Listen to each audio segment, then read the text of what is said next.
Assalamualaikum warahmatullahi wabarakatuh. Kembali lagi dengan saya di channel Trader Independen Binomo. Oke, di sini saya akan menjelaskan ya. Saya akan menjelaskan secara detail bagaimana teknik C5 plus persentase. Ternyata masih banyak yang belum paham ya. Padahal di video 1, 2, dan 3 sebelumnya itu saya berpikir kalian pasti udah paham tuh. Udah detail, tapi banyak permintaannya dari subscriber dan khususnya dari member saya. Ternyata banyak juga yang belum paham di teknik C5 plus persentase ini. Oke, saya jelasin dengan secara detail di sini. Kalian perhatikan baik-baik buat member saya dan subscriber setia saya, dan juga untuk para ayah rojak biar kalian gak bom bunuh diri mulu. Oke, saya akan jelasin. Untuk menentukan C1 itu sama, semua menentukan C1 dari teknik C5, harga pembuka, C2, teknik C2 itu menentukan C1 itu sama. Menentukan C1 itu seperti ini, lihat baik-baik. Nah, untuk menentukan C1 kalian perhatikan ini.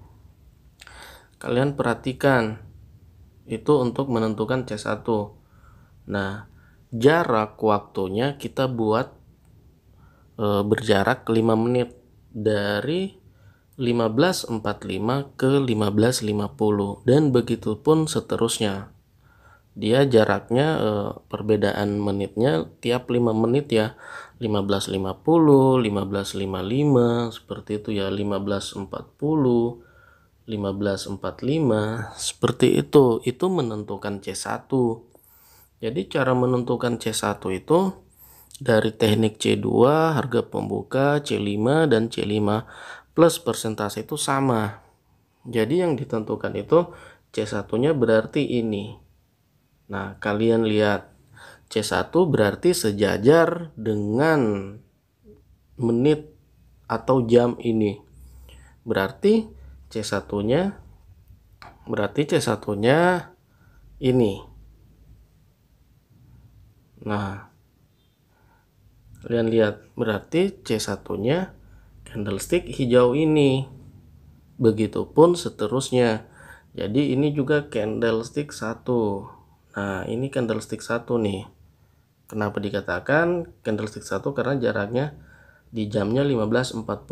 Berarti 15.50 ini candle 1 lagi nih sedang berjalan. Nah, di situ dihitung candle 1. Jadi ternyata banyak yang belum mengetahui itu candle 1 yang mana. Jadi seperti itu cara untuk menghitungnya. Jadi C1 udah ngerti ya. Jadi C1 dihitung permulaan dari C1 dihitung dari pembukaan harga. Jadi dihitung dari pembukaan harga. Nah, seperti ini. Berarti dihitung dari sini C1-nya. Nah, ini udah jadi C1 lagi nih. Ini udah C1. Nah, berarti kita menghitungnya seperti itu. Kita menghitung C2 lagi. Otomatis jika ini C1, berarti ini C2. Ini C3, ini C4. Dan di sini kita open posisi C5. Nah, ini C5 kita open posisi di C5 plus persentase. Jadi seperti itu untuk mengetahui C1 itu seperti itu. Jadi jika kalian contoh nih, jika kalian perkecil candlesticknya seperti ini, kalian perkecil, nah jaraknya udah nggak sama, udah nggak 5 menit, jaraknya udah 10 menit nih. Nah, jaraknya udah 10 menit. Jadi untuk menentukan C1 itu kalian perbesar biar berjarak 5 menit, lebih mudah mengetahui C1 dan C2 sampai C5. Nah, seperti ini. Jadi jaraknya 5 menit. Nah, setiap 5 menit itu berarti itu dihitung C1. Nah, oke. Sampai di sini kalian udah paham ya menentukan C1. Berarti otomatis kita C2, berarti yang sedang berjalan ini C3. Yang sedang berjalan ini C3. Seperti itu. Oke, saya akan menjelaskan bagaimana cara menganalisa C5 plus persentase. Nah, C5. Oke, cara membandingkannya saya geser dikit dulu ya. Nah, saya perbesar dengan jarak 5 menit. Nah, ini contoh nih. Kalian perhatikan baik-baik contoh. Oke, kita hitung dulu nih C1-nya. Oke, C1 ini. Nah, C1 yang saya garis arah panah ini, C1 ini dibandingkan dengan C2. Ini C2. Nah, kita bandingin nih. Untuk mengetahui hasil C1, kita bandingin bodinya dengan C2. Ini nih C2. Nah, yang saya lingkarin ini adalah C2. Nah, untuk mengetahui hasil dari C1, kita bandingin dengan C2. Kita bandingin dengan C2 ya. Jadi dibandingin nih. Dibandingin. C1, C2, kita bandingin nih. Nah, kita bandingin untuk menentukan C1 itu atas atau bawah, kita bandingin ke C2. Saya mengulang-ulang terus ya, biar kalian itu paham. Jadi kita bandingin. Bodi C1 lebih besar dari C2. Paham ya? Seperti kalau kita lihat ini, bodi C1 lebih besar dari C2. Otomatis C1 bodinya atas, lebih besar. Kalau lebih kecil itu sel, kalau lebih besar atas. Nah, berarti C1 ini kita hitung atas, bodinya atas karena lebih besar. Di sini kita nggak melihat warna. Nah, seperti itu. Jadi kita nggak melihat warna, entah itu warna merah, entah itu warna hijau. Kita nggak melihat warna di sini. Kita hanya melihat volume bodi yang dibandingin. Jika volume bodi besar, sama dengan atas. Jika volume bodi kecil, sama dengan bawah. Itu rumusnya, membandingkan bodinya. Jadi kita nggak melihat warna, kita hanya melihat bodi doang. Oke, kita udah tahu ya membandingkan tadi antara C1 dan C2, bodinya dibandingin. Jadi yang untuk mendapatkan hasil C1, bodi C1 dibandingin C2. Berarti C1-nya lebih besar. Berarti bodinya C1 dihitung atas. Nah, seperti itu. Kita udah dapat satu atas. Oke, kita bandingin lagi. Bagaimana cara menganalisa C2. Nah, C2, ini C2 ya, ini. Kita bandingin dengan C3. Untuk mengetahui bodinya atas atau bawah. Nah, C2 kita bandingkan dengan C3, C2-nya kecil dari C3.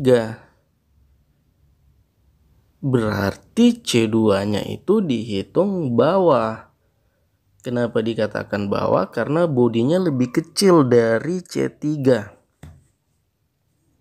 Oke. Saya pikir kalian pasti paham nih. Jangan lagi nggak paham, perhatikan baik-baik yang saya jelasin ini. Seperti itu. Jadi kita untuk mendapatkan hasil C1, kita bandingkan dengan bodi C2. Untuk mendapatkan hasil C2, kita bandingkan dengan C3. Kita bandingkan dengan C3. Ini ya tadi. Oh enggak. Ini ya. Kita bandingkan dengan C3. Berarti C2-nya lebih kecil. C2-nya dihitung bawah. Berarti kita udah mendapatkan hasil C1. C1 atas dan C2 bawah.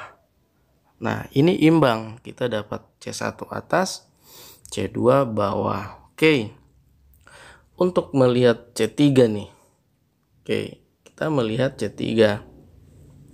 Menganalisa C3 itu dibandingkan dengan body sebelumnya. Body sebelumnya berarti C3 dibandingkan dengan C4.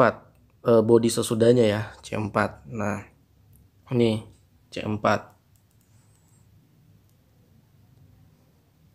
Kenapa ini C4? Karena ini C1, C2, C3, C4. Jadi C3 ini dibandingkan dengan C4. Jadi dalam perbandingan ini kita lihat perbandingannya berarti C3 ini bodinya kecil. Ingat ya rumus yang saya berikan tadi, kita nggak melihat warna. Kita melihat volume, besaran volume body doang, yang kecil dan yang besar.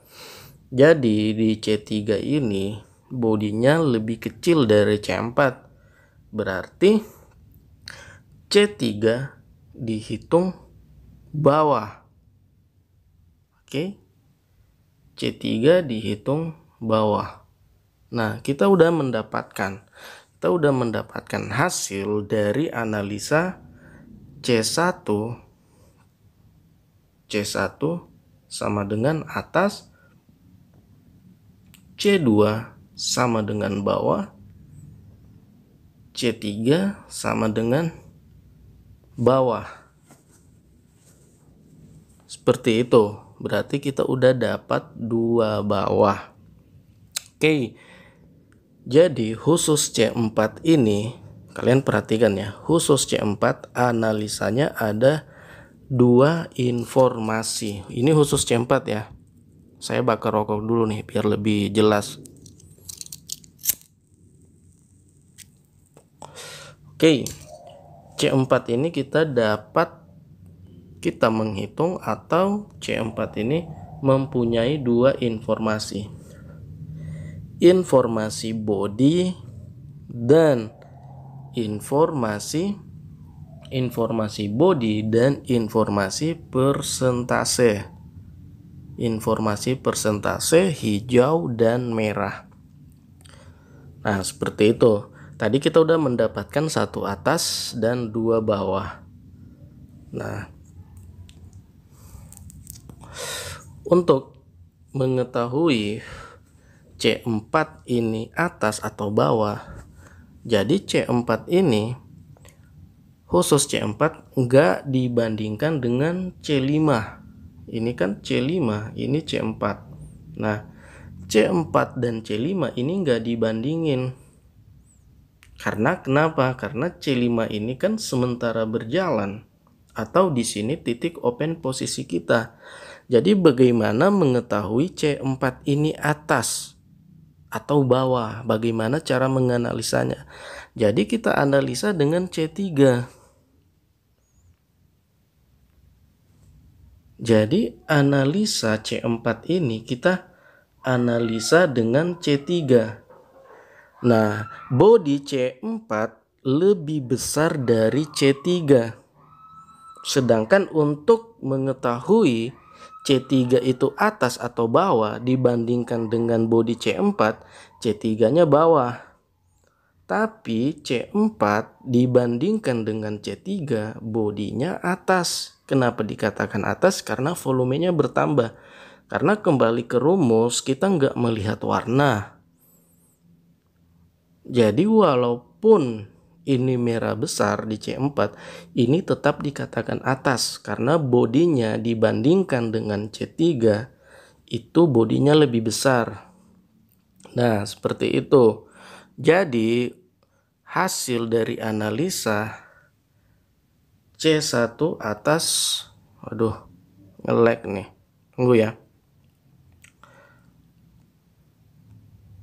Nah, jadi hasil analisa dari C1 ini atas, C2 ini bawah, C3 ini bawah, C4 ini atas. Seperti itu. Berarti kita mendapatkan analisa C1 atas, C2 bawah, C3 bawah, C4 atas. Nah, berarti kesimpulannya dari analisa ini C1 sampai C4 ini 2 atas, 2 bawah. Apakah boleh open posisi? Belum, karena kita tunggu konfirmasi dari persentasenya. Nah, seperti itu. Jadi kita dapat 2 nih, 2 atas, 2 bawah. Jadi untuk mendapatkan 3 atas 2 bawah atau 3 bawah 2 atas, kita perhatikan persentasenya. Kita perhatikan persentase di sini. Nah, untuk melihat persentase itu batasnya, untuk batas dari persentase itu kita melihat detik yang berjalan ini. Kita melihat detik yang berjalan. Detik yang berjalan ini. Kita melihat detik yang berjalan ini. Nah, jika detik yang berjalan ini dari detik 59 nih, coba lihat. Dari detik 57. Ini detik kita ambil yang sebelah kanan ini ya, biar lebih mudah. Jadi ini coba lihat. Jika detik dari 59 itu sampai detik 10 mau akhir-akhir itu persentasenya atas. Nah, persentasenya atas, tapi pada saat 10 detik ke bawah mau perpindahan candlestick, persentasenya berubah lebih banyak ke bawah. Nah, kita ambil persentase akhir, bukan lamanya persentase itu bertahan. Contoh nih, dari detik 59 sampai detik 10 persentasenya itu atas.